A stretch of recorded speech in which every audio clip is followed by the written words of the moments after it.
একটা বিষয় বর্তমান মিডিয়াতে প্রচুর পরিমাণ ভাইরাল, সেটা হলো রফিকুল ইসলাম মাদানী দ্বিতীয় বিয়ে করেছে।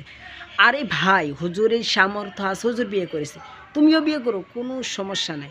রাসূলুল্লাহ সাল্লাল্লাহু আলাইহি সাল্লাম বলেছেন, কোনো পুরুষ যদি চায় একের অধিক বিয়ে করতে পারবে ৪টা পর্যন্ত, যদি তার সামর্থ্য থাকে, সে যদি সবার সঙ্গে ইনসাফ যদি করতে পারে, কোনো সমস্যা নাই।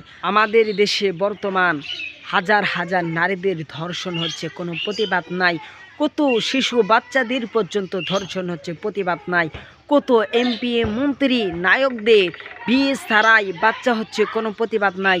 আর হুজুর রফিকুল ইসলাম মাদানী একজন হালালভাবে বিয়ে করেছে, অথচ রফিকুল ইসলাম মাদানীর বিয়েটা সম্পূর্ণ হালাল। হ্যাঁ, অথচ দুইটা ভুল করেছে রফিকুল ইসলাম মাদানী। এক হলো, এই টাইমে তার বিয়ে করাটা উচিত হয় নাই, কারণ রফিকুল ইসলাম মাদানীর প্রথম স্ত্রীর এখন বর্তমান প্রসবের সময় হয়েছে, এই টাইমে তার বিয়ে করা উচিত হয় নাই। আর দ্বিতীয় ভুল হলো, এই বিয়ে করেছে তিনি মিডিয়াতে, তার ছাড়াই ভুল হয়েছে। এই দুইটা যদি সে কাজ যদি না করতো, আজ হয়তো তার নামে এত বদনাম হয়তো না। এই জন্য আমি সবাইকে বলতে চাই, এই কথার ভিতর যদি আমার কোনো ভুল টুটি হয়, আপনারা ক্ষমা দৃষ্টিতে দেখবেন। আর আমার চ্যানেলটা সবাই সাবস্ক্রাইব করে পাশে থাকবেন।